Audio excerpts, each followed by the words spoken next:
임대사업자를 하시는 분들은 주의하셔야 될 게 양 당사자가 상인인 경우, 즉 양 당사자가 모두 임대사업자면은 상법이 적용될 수가 있고요. 실제 판례에서는 이제 토지였는데 예. 그 토지에 중금속과 쓰레기를 잔뜩 매입해 놓은 채 이걸 매도한 예. 거예요. 법에서는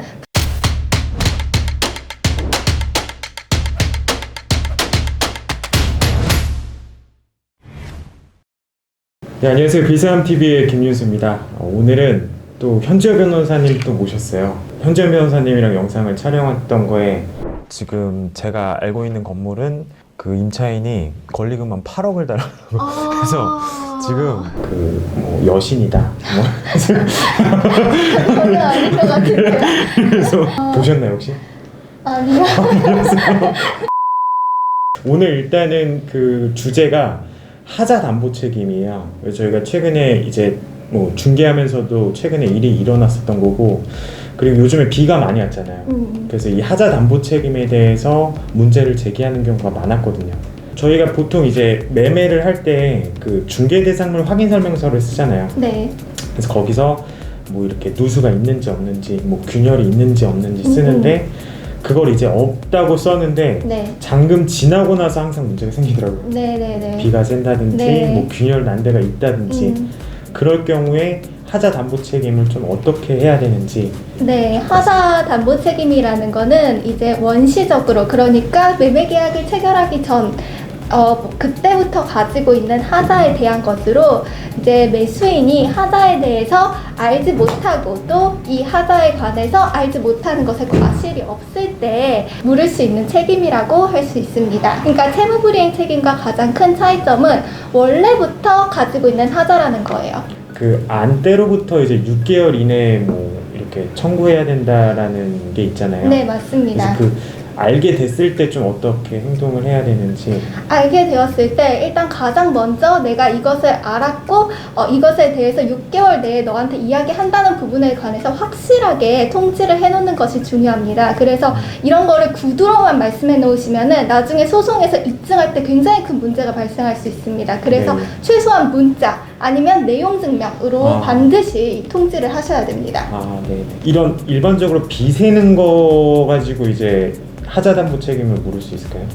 네, 비 새는 부분에 대해서도 진짜요? 하자 담보 책임을 물을 수가 있습니다. 네. 매도인이 이 사건 건물에 대해서 누수가 발생하는 것에 어떤 과실을 갖고 있지 않더라도 네. 6개월 내에 이 부분에 대해서 제기를 했을 때 손해배상에 대한 의무가 있습니다. 결국에는 이 하자가 이 매매계약을 체결하기 전에부터 있었던 하자라는 점에 대해서 네. 증명을 하고 내가 이 하자에 대해서 선의 부과실이다라고 하면은 네. 거의 모든 하자에 대해서 손해배상 청구는 할 수 있다고 보시면 됩니다. 그래요. 이거는 나한테 알려주지 않았던 부분이고 네. 이거는 확실히 문제가 발생된 거라는 뭔가 입증 책임 방법이 있을 것 같은데. 입증 책임이 결국 실제 소송에서는 가장 어려운 부분인데요. 예를 들어서 만약 그 건물에 임차인이 있었거나 했다면은 그 임차인에게 이 건물에서 지금 누수가 발생하고 있는데 이게 언제부터 발생했나요? 이런 식으로 물어보는 방법을 취하는 것도 하나의 방법이 될 수 있을 것 같습니다. 근데 보통은 임차인이 좀 협조는 안 해줄 것 같아요. 귀찮은 일에 뭔가 휩싸이는 걸 좀 싫어해서. 그럴 수 있는데 임차인에게도 말을 해야죠. 이 하자를 배상을 받기 위해서는 이거를 반드시 예전 매도인으로부터 내가 돈을 받아야지 너희 건물에 지금 수리를 해줄 수가 있다. 이런 식으로 하면은 임차인들도 웬만해선 협조를 하지 않을까 생각이 됩니다. 그래요. 그 건축물 대장 용도랑 실제 용도랑 또 틀린 경우도 있거든요. 네네네. 그래서 이런 경우는 혹시 이거는 실제 사례도 판례로 있는 사안인데요. 이 건물이 이제 2층이 원래 음식점으로 용도가 되어 있는데 이거를 이제 숙박시설로 사용을 하고 있었습니다. 그래가지고 이 사건 건물이 77억짜리인데 이걸로 인해서 한 74억 정도로밖에 평가를 못 받고 있었어요. 그래서 이거에 관해 가지고 손해배상을 청구를 했는데 실질적으로 판례는 이게 하자는 맞다. 그렇지만 매수인 네가 이거를 실제 건물에 가서 한 번만 보고 건축물 대장 용도, 누구나 발급받을 수 있는 건축물 대장 용도만 봤더라도 이건 확실히 확인할 수 있었던 건데 네가 확인하지 못한 과실이 있다. 이렇게 봐서 결국에는 하자담보 책임을 인정하지 않았습니다. 이건 중개인한테 좀 물어야겠네요. 중개인도 약간의 책임을 그죠, 질 수도 있을 그죠, 것 같아요. 그죠. 왜냐면 이거는 너무 명백하게 건축물 대장이랑 그리고 실질적인 그 사용 용도를 보면은 바로 네. 확인이 가능한 부분인데도 아, 이거를 네. 확인을 하지 않은 과실 책임에 관해서 약간은 부담할 수 있지도 않을까라는 생각이 듭니다. 그러니까 빌사단과 같은 성실한 중개인들과 거래하시는 것으로 하면 좋을 것 같습니다. 이런 건축을 목적으로 매수한 토지에 대해서 건축 허가가 나오지 않는 부분에 대해서 판례는 하자라고 인정을 했습니다. 그래서 이게 하자 담보 책임이 원칙적으로는 저는 될 수 있을 것 같아요. 다만 이 판례는 그게 입증이 제대로 좀 안 돼가지고 증거가 부족하다 이런 식으로 해서 결국 기각을 했는데 법리 자체는 이거는 하자로 보았습니다. 혹시 궁금한 건데 이거 중개사도 책임 있나요? 아까 건축물 용도 같은 경우에는 그냥 이제 건축물 대장 한번 보고 실제 모습 한번 보고 이 정도면 충분한데 건축 허가 같은 경우에는 그렇게 간단하지만은 않습니다. 네. 그래서 이 부분은 중개인 과실에 관해서는 좀 다툼의 여지가 있을 것 같습니다. 임대사업자를 하시는 분들은 주의하셔야 될 게 양 당사자가 상인인 경우, 즉 양 당사자가 모두 임대사업자면은 상법이 적용될 수가 있고요. 아까 민법은 6개월 내에만 이야기를 하면 된다고 했죠. 네. 상법은 즉시 보고 이야기를 해야 됩니다.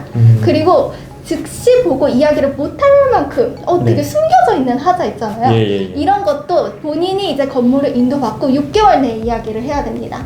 인도받고 6개월? 네. 인도받고 6개월인 게 또 다릅니다. 아까 전에는 안때로부터 6개월이었잖아요. 예. 근데 이게 인도받고 6개월입니다. 대부분 근데 다 상법 적용돼요. 그러니까 다 임대사업자거든요. 매도인 매수인이. 그래서 이거는 즉시 얘기를 해야 되고 만약에 몰랐다 그러면 이제 잔금일 이후로 이제 6개월인데 네. 뭐 제가 봤을 때 만약에 이제 잔금일 이후로 6개월이면은 잔금 치르고 나서 좀 자세하게 봐야 될 것 같아요. 네, 맞습니다. 진짜 업자 불러가지고 네. 이렇게 기능상의 문제가 있는지 없는지 네. 한번 꼼꼼히 봐야 될 것 같아요. 네. 그런데 이렇게만 보시면은 너무 사실 불합리하잖아요. 네. 매도인이 고의적으로 이거를 막 은폐를 하고 그러면은 사실상 6개월 내에 발견하기가 쉬운 게 아닌데 그래서 법에서는 불완전 이행 책임이라고 해서 채무불이행 책임을 변형된 것을 통해 가지고서 네. 인정을 합니다. 실제 판례에서는 이제 토지였는데 예. 그 토지에 중금속과 쓰레기를 잔뜩 매입해 놓은 채 이걸 매도한 거예요. 그래서 네. 매수인이 처음에 그냥 보기에는 괜찮으니까 매수를 하고 나서 6개월이 지나고 나서야 이거를 발견을 한 겁니다. 그래서 판례에서는 이거를 불완전 이행이라고 보아서 매도인에게 손해배상 책임을 물렸어요. 근데 이 하자담보 책임과 불완전 이행의 가장 큰 차이점은 매도인에게 과실이 있느냐 없느냐입니다. 네. 아까 제가 하자담보 책임 과실 없어도 무조건 책임진다고 했잖아요. 불완전 이행은 과실이 있어야 됩니다.